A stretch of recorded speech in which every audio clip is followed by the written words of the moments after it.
नमस्कार। आप सुन रहे हैं द बॉलीवुड रेडियो और मैं हूं आपके साथ आकाश। दोस्तों, आज के इस पॉडकास्ट में किस्सा 3 सितारों का, और उन 3 सितारों में सबसे बड़ा सितारा कौन है आपके हिसाब से, आपके अकॉर्डिंग, ये भी हम आखिर में आपसे समझना चाहेंगे। और किस्से की शुरुआत होती है एक इवेंट से। वो एक स्टार स्टेटेड इवेंट था जहां बॉलीवुड के बड़े सितारे, दिग्गज अभिनेता दिलीप कुमार की आत्मकथा सब्सटेंस एंड शैडो के लॉन्च पर मौजूद थे। इस कार्यक्रम में सुभाष घई, माधुरी दीक्षित, आमिर खान और जितेंद्र, वैजंती माला, जीनत अमान, जावेद अख्तर, सलीम खान, उस्ताद अमजद अली खान, प्रियंका चोपड़ा, राजू हिरानी, संजय लीला भंसाली, रितेश देशमुख, किरण राव, धर्मेंद्र और अमिताभ बच्चन जैसे सेलेब्स मौजूद थे। हमेशा की तरह अमिताभ वहाँ दिलीप साहब की तारीफ में उन्होंने कुछ बातें भी कहीं, और दिलीप साहब की पत्नी सायरा बानो वहाँ पर मौजूद थीं और उपस्थिति से सभी सेलेब्स ने भारत के बेहतरीन अभिनेताओं में से एक के प्रति अपना सम्मान दिखाया, जिन्होंने अंदाज, देवदास, शहीद, अमर, सौदागर जैसी हिट फिल्में दी। और एक इंटरव्यू में सायरा बानो कहती हैं कि यूसुफ साहब की आत्मकथा जब रिलीज हो रही है, आप सभी दुआएं करें कि हमने आप सभी के लिए जो मेहनत की है वो सफल हो और आप सभी इसे और ज़्यादा पसंद करें। ये किताब दिलीप साहब के दोस्त उदय तारा नायर ने लिखी है और इसमें भारत के बेहतरीन अभिनेताओं में से एक के बचपन से लेकर उनके करियर और उनके जीवन में आए उतार चढ़ाव, उनके परिवार और बहुत कुछ दर्शाया गया है। और ऐसे मौके पर बॉलीवुड के शहंशाह आखिर कैसे नहीं होते, वो भी मौजूद थे। हिंदी सिनेमा के 2 दिग्गजों को एक साथ एक फ्रेम में देखना बहुत ही सुखद अनुभव था। दिग्गजों और सुपरस्टार्स की बात करें तो हम इस बात पर नजर डालते हैं कि बॉलीवुड के सबसे बड़े सुपरस्टार कौन रहे, दिलीप कुमार, राजेश खन्ना या फिर अमिताभ बच्चन। भारतीय फिल्म उद्योग और खासतौर पर बॉलीवुड ने कई सुपरस्टार और दिग्गजों का उत्थान और पतन दोनों देखा। कुछ ऐसे भी रहे जिन्होंने सिनेमा को हमेशा के लिए बदल दिया और कुछ ऐसे भी रहे जिन्होंने अभिनेता शब्द को एक नया आयाम दिया। लेकिन 3 नाम जो अलग अलग हैं, राजेश खन्ना, दिलीप कुमार, अमिताभ बच्चन, जो इतिहास के पन्नों में दर्ज हो गए। दिलीप कुमार ने बॉलीवुड में एक त्रासदीपूर्ण, एक ट्रेजेडी किंग के तौर पर, जिसे अगर सही शब्दों में कहें, ट्रेजेडी किंग के रूप में उन्होंने शुरुआत की, जबकि राजेश खन्ना को रोमांस का राजा कहा गया और अमिताभ बच्चन को एंग्री यंग मैन। इन तीनों का अपना एक दौर था और अपने दौर में तीनों महान थे, सुपरस्टार थे और कोई उन्हें बीट नहीं कर पाया। दशकों से सुपरस्टार और सिनेमा दोनों बदल गए। जब दिलीप कुमार उर्फ मोहम्मद यूसुफ खान साहब ने साल 1944 में ज्वारभाटा से अपनी शुरुआत की थी तो बॉलीवुड को एक नया ट्रेजेडी किंग मिला था। उन्होंने अंदाज जो 1949 में आई, आन 1952, देवदास 1955, आज़ाद 1955 और महाकाव्य मुगले आजम जो 1960 में आई जैसी फिल्मों में शानदार प्रदर्शन किया। समय के साथ वो अपने युग के लिए किंवदंती बन गए। दिलीप कुमार इतने लोकप्रिय थे कि हर महत्वाकांक्षी अभिनेता उनके साथ काम करना चाहता था, उनके जैसा बनना चाहता था। और ये शैली बाद में राजेश खन्ना और अमिताभ के साथ भी बनी और आज तक कई लोग उनकी अभिनय शैली की नकल करते हैं। पद्म भूषण सहित कई प्रतिष्ठित पुरस्कारों से सम्मानित दिलीप साहब 50 और 60 के दशक की शुरुआत में सबसे अधिक पेमेंट भुगतान पाने वाले अभिनेता थे। उन्हें एक भारतीय अभिनेता द्वारा अधिकतम संख्या में पुरस्कार जीतने का गिनीज वर्ल्ड रिकॉर्ड भी उनके नाम है, ऐसी भी जानकारी है।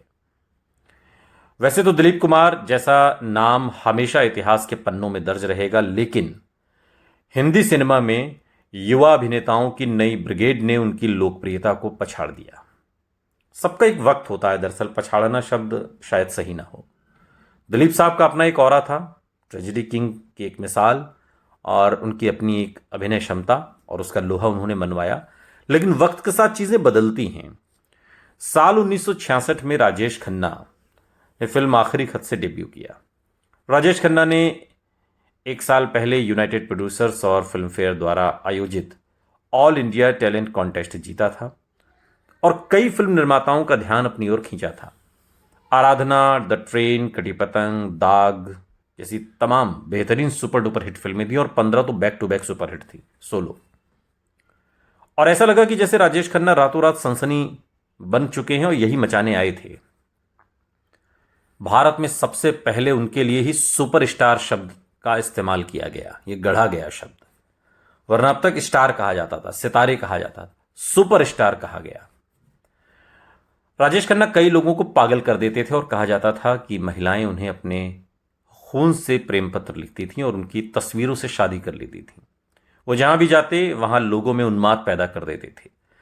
लेकिन स्टारडम की कीमत चुकानी पड़ती है और राजेश खन्ना को अमिताभ बच्चन नाम के हीरो ने पछाड़ दिया। ठीक वैसे ही जैसे एक दौर में दिलीप कुमार का असर कम हुआ, और न सिर्फ दिलीप कुमार का बल्कि उस दौर में चाहे सुनील दत्त हों, राजकुमार हों, राज कपूर हों, शमी कपूर, अचानक से लगा कि ढलान पर चले गए हैं जब राजेश खन्ना रुपहले पर्दे पर दिखाई दिए।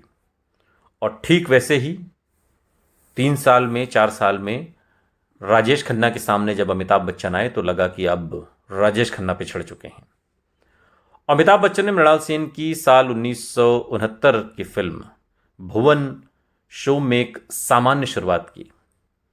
अभिनेता ने फिल्म में अभिनय नहीं किया बल्कि एक आवाज कथावाचक थे।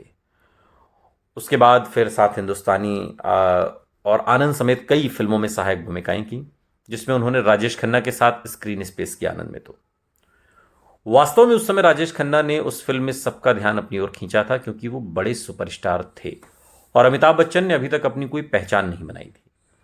उन्होंने परवाना में एक नेगेटिव किरदार निभाया था, फिल्म गुड्डी में एक कैमियो रोल किया था, लेकिन किसी ने नहीं सोचा होगा कि उनके जैसी क्षमता वाले व्यक्ति को हिंदी फिल्म इंडस्ट्री में बड़ा नाम बनाने से पहले कड़ी परीक्षा से गुजरना होगा। 1973 में फिल्म जंजीर से अमिताभ बच्चन की किस्मत और छवि दोनों बदल गई। इस फिल्म ने उन्हें हिंदी सिनेमा के एंग्री यंग मैन के रूप में स्थापित कर दिया। इसके बाद अमिताभ बच्चन की दीवार, शोले, अमर अकबर एंथनी, कभी कभी, डॉन, त्रिशूल जैसी तमाम शानदार सुपरहिट फिल्में आई और सलीम जावेद भी इसके पीछे थे। ये भी एक बड़ी वजह है, उनकी जोड़ी। और एक बार फिर लगा कि दिलीप साहब, राजेश खन्ना के बाद एक नया सुपरस्टार पैदा हुआ है और जल्दी ही, जैसा कि उन्हें प्यार से बिग बी कहा जाता है, लोकप्रियता की वो ऊंचाइयों पर पहुंच गए, शिखर को छू लिया। पहले एक अभिनेता और फिर एक निर्माता के रूप में मंदी आने से पहले वो लंबे समय तक ऊंचाइयों पर रहे। 1990 के दशक में उनका करियर डगमगा रहा था, लेकिन देश के सबसे पसंदीदा अभिनेता ने हार मानने से इनकार कर दिया। बाद में उन्होंने अपना प्रोडक्शन हाउस खोला, कुछ नुकसान उठाया और फिर कौन बनेगा करोड़पति से अपना टेलीविजन डेब्यू किया। उस समय जब टीवी को वर्जित माना जाता था फिल्म स्टार्स के लिए, और शायद एक फिल्म अभिनेता के लिए ये एक डाउनग्रेड मीडियम था, खासकर एक बहुत लोकप्रिय अभिनेता के लिए, लेकिन इससे उनका हौसला नहीं टूटा, बल्कि केबीसी ने उनके करियर को फिर से जीवंत कर दिया और अमिताभ बच्चन एक बार फिर से खेल में वापस आ गए। उनकी लोकप्रियता कोई ऊंचाई नहीं जानती और बिग बी को पद्मश्री, पद्म भूषण से सम्मानित किया जा चुका है। उन्हें बीबीसी या मिलेनियम का ऑनलाइन पोल में मंच या स्क्रीन का सबसे बड़ा सितारा भी चुना गया। अमिताभ बच्चन को लंदन के लोकप्रिय मैडम तुसाद वैक्स म्यूजियम में अमर कर दिया गया है 2012 में। उन्होंने लंदन के साउथ वॉक में रिले के अंतिम चरण के दौरान ओलंपिक मशाल उठाई थी। लेकिन ये उनकी कुछ उपलब्धियां हैं, शायद बिग बी जैसा कोई दूसरा अभिनेता या लीजेंड कभी आएगा ही नहीं। वो एक अरब देश को प्रेरित करते हैं क्योंकि, और जबकि सभी उनकी प्रशंसा करते हैं और उनके जैसा बनने की ख्वाहिश रखते हैं। सवाल यह कि क्या वो दिलीप कुमार और राजेश खन्ना को पछाड़कर देश के सबसे बड़े सुपरस्टार का दर्जा रखते हैं, या फिर दिलीप कुमार का अपना एक ऑरा था, राजेश खन्ना का अपना एक ऑरा था और अमिताभ बच्चन का अपना एक ऑरा है। लेकिन फिर भी अगर तीनों में से किसी एक को चुनना पड़े आज के हिसाब से, तो आप तीनों का मूल्यांकन कैसे करते हैं? असल मायने में आपकी नजर में सुपरस्टार कौन है? दिलीप साहब, राजेश खन्ना या अमिताभ बच्चन? कमेंट बॉक्स में हमें जरूर बताइएगा। सुनते रहिए द बॉलीवुड रेडियो, सुनता है सारा इंडिया।